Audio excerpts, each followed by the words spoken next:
Hello guys, welcome back to our podcast channel. How are you all? We hope you are in very good condition. For those who are hearing this podcast for the first time, introduce my name is Selo. Hello, my name is Tika. Hi, I'm Fefe. I am Amel. And hello everyone, I'm Chelsea. This time, we will tell you about how important synergy is in a group, and we hope this topic can add enough insight for you and not to be too confused about how to build synergy in a group. Enjoy our podcast.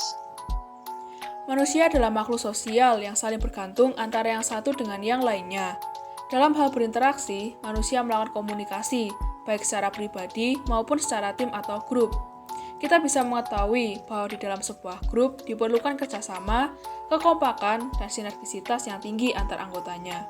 Jika itu tidak dijalankan, maka visi, kinerja tidak akan sebagus dari apa yang kita bayangkan. Untuk memenuhi semua hal tersebut, maka dalam sebuah kelompok harus meningkatkan sinergi yang positif. Salah satu cara yang kita bisa lakukan adalah bernegosiasi dengan baik dan menurunkan ego ketika bernegosiasi di dalam satu tim. Karena setiap tim pasti akan melakukan diskusi, bertukar pikiran antar sesama anggotanya. Ketika ingin membuat tes untuk bernegosiasi, alangkah baiknya kita harus memperhatikan struktur seperti orientasi, pengajuan, penawaran, persetujuan, dan juga penutup. Selain itu, penggunaan kaidah kebahasaan yang baik, sopan, dan juga sesuai dengan kondisi akan menciptakan hasil negosiasi yang baik, dan visi dalam sebuah tim juga akan terwujudkan dengan lancar. Kemudian dari segi berkomunikasi, dalam grup kita harus memilih penggunaan kata atau kalimat yang tepat. Nah, kalian tahu nggak sih apa bedanya dari penggunaan tu dan nok tu? Kurang tahu, emang apa sih perbedaannya? Tu dalam bahasa Indonesia artinya terlalu atau sesuatu yang berlebihan. Penggunaan tu biasanya untuk kalimat yang menunjukkan arah atau verifikasi negatif. Sedangkan nok dalam bahasa Indonesia berarti cukup. Hal ini bisa digunakan untuk menyatakan jumlah atau komposisi sesuatu. Oh gitu, kalau contohnya kayak gimana? Jadi aku jelasin dari rumusnya dahulu. Kalau tu bisa diikuti adjektif atau adjective verb. Contoh kalimatnya seperti you are too slow. Selain itu ada to yang bisa diikuti much atau many ditambah dengan noun atau kata benda setelahnya. Contoh kalimatnya itu seperti you spend too much time. Wah, lumayan mudah untuk diikuti ya. Kalau enough itu gimana? Kalau enough agak berbeda sedikit. Setelah ada enough bisa diikuti dengan adjektif dan atau adjective verb. Contoh kalimatnya seperti I am sure she will not be fast enough. Selain itu, setelah kata enough juga bisa diikuti oleh noun atau kata benda. Contoh kalimatnya adalah seperti you have give me enough money. Aku udah paham nih, benar-benar berguna banget ya pemilihan kata yang baik dalam berkomunikasi dengan orang lain. Supaya orang lain juga nggak salah paham dalam penyampaian maksud dari apa yang kita bicarakan. Efektif banget tuh untuk ningkatin sinergisitas. Iya bener banget, tapi kira-kira selain dari segi berkomunikasi, ada hal lain nggak sih yang digunain untuk meningkatkan sinergi di sebuah tim? Ada dong pastinya. Membentuk sinergi dalam sebuah tim harus melalui upaya per orang. Tidak bisa jika hanya mengadakan satu atau dua orang saja. Maka dari itu, dari segi kesehatan juga perlu diperhatikan. Jika kesehatan masih kurang optimal, maka untuk menciptakan sinergisitas yang maksimal juga tidak bisa terpenuhi dengan baik. Salah satu hal untuk menjaga kesehatan yang kita dapat lakukan adalah dengan berolahraga. Nah, salah satu fokus olahraga kita di sini adalah pencaksilat. Kalian tahu nggak kalau sebenarnya pencaksilat itu termasuk bukti dalam peninggalan sejarah penyebaran kerajaan Islam? Hah? Kok bisa? Jadi dari beberapa referensi yang pernah aku baca, Pencaksilat merupakan bukti penyebaran dari kerajaan Islam. Pencaksilat ini dipengaruhi oleh budaya dan agama yang masuk ke Nusantara, seperti budaya Hindu-Buddha yang dibawa oleh para pedagang dari India, Cina, dan juga pengaruh dari para pedagang Arab dan Turki yang beragama Islam. Pada masa kerajaan Islam dulu, bela diri sangat penting untuk mempertahankan wilayah yang dimiliki.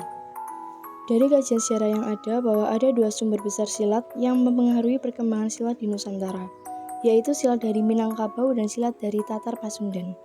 Karena tahu pentingnya seni bela diri ini, maka sekarang telah didirikan organisasi pencaksilat Indonesia yang bernama Ikatan Pencaksilat Indonesia atau bisa disebut IPSI. Udah tahu kan kalau pencaksilat termasuk budaya Nusantara? Kalian ada yang tertarik gak sih untuk latihan bela diri? Kalau mau nanti kita latihan bareng-bareng sambil aku ajarin. Mulai dari teknik dasarnya, yaitu ada teknik kuda-kuda, teknik sekap pasang, teknik arah, teknik pola langkah, teknik pukulan, teknik tendangan, teknik tangkisan, teknik guntingan, dan teknik kuncian. Bela diri yang aku ajarin ini pencaksilat guys. Bela diri juga bermanfaat seperti melatih kesabaran, mental, konsentrasi, kewaspadaan, kepekaan, kedisiplinan, kontrol, dan menambah pengetahuan.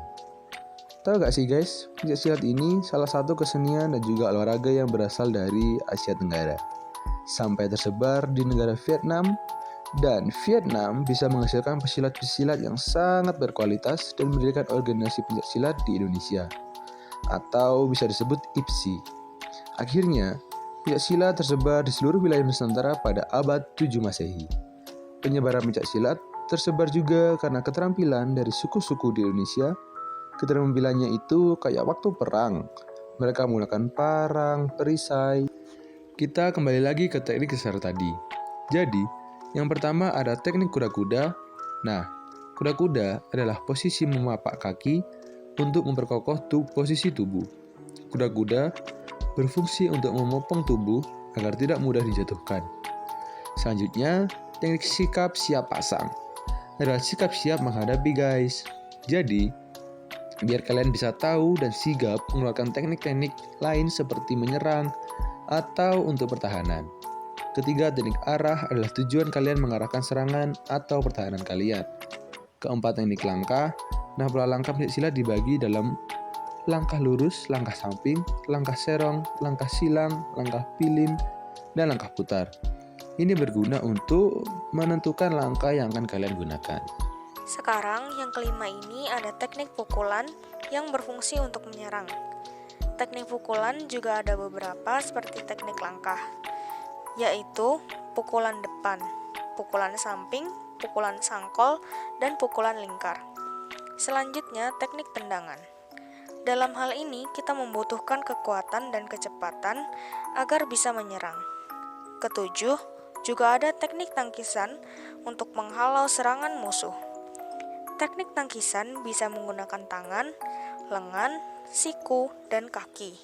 Kemudian ada teknik guntingan. Guntingan itu teknik untuk menjatuhkan musuh dengan menjepit kedua kaki pada sasaran, seperti leher, pinggang, atau kaki sampai musuh terjatuh. Kesembilan, teknik kuncian bisa menggunakan kombinasi tangan, kaki, atau anggota badan lain untuk melakukan kuncian. Berfungsi untuk membuat lawan menjadi tidak berdaya. Hal yang perlu kita fokuskan lagi soal kesehatan adalah di masa pandemi ini setiap orang harus dapat menjaga kesehatan agar tidak mudah terjangkit oleh virus.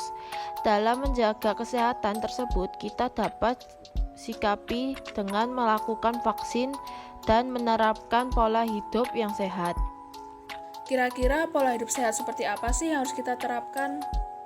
Kita dapat menerapkan dengan cara mencuci tangan, menjaga kebersihan rumah, menjaga kebersihan badan, olahraga teratur, dan tidur yang cukup, mengonsumsi makanan bergizi, menghindari stres, serta menjaga kesehatan hewan peliharaan.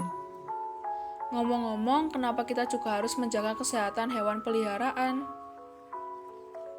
Karena tanpa sepengetahuan kita, hewan juga dapat terinfeksi virus, dan virus tersebut dapat membuat penyakit pada hewan peliharaan kita. Penyakit yang ada pada hewan tersebut dapat juga tertular pada tubuh manusia. Contohnya adalah penyakit rabies. Semuanya sudah pada tahu kan bahwa ternyata sepenting itu peran kesehatan bagi kita untuk menciptakan sinergisitas yang baik. Namun, dalam cara atau latihan serta visi saja tidak cukup. Diperlukan pengaplikasian atau tujuan yang akan tercapai dalam tim supaya hal yang diarahkan bisa jelas. Salah satu yang bisa kami contohkan di sini adalah dengan makanan awetan hewani, alat-alat musik, dan juga cradle. Sesuai dengan tema kita kali ini, yaitu membangun sinergisitas dalam komunitas, dalam pengolahan makanan awetan, kita dapat membuat sebuah usaha untuk mencapai kesuksesan dan mendapatkan keuntungan. Bagaimana caranya untuk mencapai kesuksesan dan keuntungan tersebut? Untuk mencapai kesuksesan tersebut, diperlukan kerjasama dalam kelompok atau dengan staf-staf yang ada. Selain itu, untuk mendapatkan keuntungan tersebut, maka dalam berusaha kita pun juga harus bersikap jujur. Gimana sih tips-tips untuk bersikap jujur itu? Sikap jujur tersebut berasal dari diri kita sendiri. Kejujuran tersebut juga berasal dari hati nurani kita dengan bantuan peran Roh Kudus. Maka dari itu, jika kita melakukan sesuatu hal apapun, kita harus bisa mendengarkan hati nurani kita sendiri. Memang kalau boleh tahu peran Roh Kudus itu apa aja sih? Peran Roh Kudus yaitu memberikan kesaksian tentang kebenaran dan selalu menuntun kita agar melakukan perbuatan yang baik dan bukan perbuatan yang jahat. Oh, begitu ya. Kalau soal alat musik sama cradle untuk pengaplikasian tujuan dari tim itu gimana sih maksudnya? Aku jelasin dari awal ya. Jadi di dalam fisika ada gerak harmonis sederhana. Gerak harmonis sederhana itu adalah gerak bolak-balik benda dari suatu titik kesetimbangan tertentu dengan banyak getaran benda dalam setiap sekon yang selalu konstan atau tetap. Di sini itu salah satu wujud bendanya adalah alat musik gitar dan juga cradle atau yang bisa kita sebut dengan ayunan untuk bayi. Lah, terus hubungannya sama sinergi apa? Benda-benda tersebut bisa menjadi tujuan utama kita dalam membentuk sebuah tim.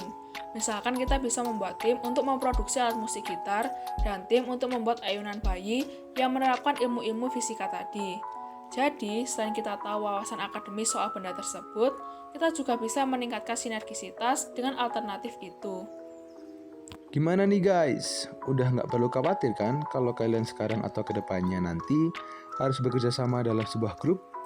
Tips-tips tadi harus kalian catat dan reminder ya, supaya nggak cuma asal kerja dan memperoleh hasil. Namun sinergi, kemampuan bersama, dan proses dalam tim itulah yang paling penting. Yuk dukung kami terus Study Talk Podcast untuk terus berkarya dan memberi tips serta hal-hal menarik ke kalian ke depannya. See you on the next podcast. Bye-bye guys!